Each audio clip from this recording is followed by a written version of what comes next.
কেইদিনমান আগতে ইমানেই ৰ'দ মোৰ কচু খেতি শেষ আৰু এইবাৰ আকৌ কঠীয়া পেলাবলৈ লৈছোঁ। এইফালে মেচিন আছে আৰু এইফালে আমাৰ সৰু এখন নৈ আছে। দুদিনমান বৰষুণ পৰিলে তাৰপিছত আকৌ ৰ'দ আৰু এতিয়া মেচিন লগালোঁ। মেচিন লগাই পেলাই এইফালে ট্ৰেক্টৰ হাল বাই আছে। তাৰমানে কঠীয়া পেলাবৰ কাৰণে পানী লগালোঁ। তাৰমানে মেচিনেৰে পানী লগালোঁ। তাৰপিছত ইমানেই ৰ'দ, তাৰমানে কঠীয়াত যে পেলাম তাতো মানে পানীৰ অভাৱ, ইমানেই বেছি ৰ'দ এইবাৰ। চ' সেইটো কাৰণে কচু খেতি বৰবাদ হ'ল। এইবাৰ ধানো মানে কঠীয়া পেলাইছোঁ, ধানটো লগাব পামনে নাজানো ৰোৱনীটো ৰুবৰ কাৰণে।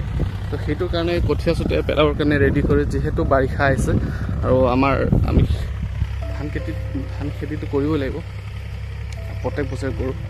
তো সেইকাৰণে আজি বাৰিষা বৰষুণটো হোৱাই নাই, তো বৰষুণ নহ'লেও আৰু কঠীয়াটো পেলাবই লাগিব চাগে অহা কেইদিনবোৰত যদি বৰষুণ হৈ যায়।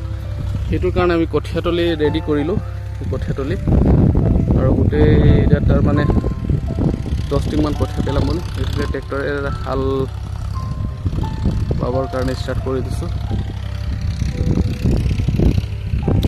তাৰমানে এইবাৰ বতৰ কি হৈছে নাজানো, ইমানেই বেছি ৰ'দ, মানে আজিকালি মানে সময় নিমিলা হৈ গ'ল।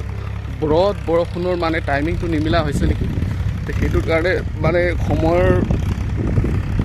তাৰমানে বতৰো সময়ৰ কাম সময়ত নকৰা চেঞ্জ হৈ গ'ল তাৰমানে। আৰু অসমৰে কিছুমান জেগাত ইমানেই পানী, এইবছৰ ইমানেই পানী মানে বৰবাদ কৰি দিছে। কিন্তু আমাৰ ডিষ্ট্ৰিক্টত, তাৰমানে আমাৰ এই অঞ্চলটোত দুদিনমান বৰষুণ হোৱাৰ পিছত তাৰমানে পানী একেবাৰে নোহোৱা, একদম মানে এনেকুৱা এতিয়া ৰ'দ দিবৰ আকৌ আৰম্ভ কৰি দিলে, ইমানেই ৰ'দ দি আছে।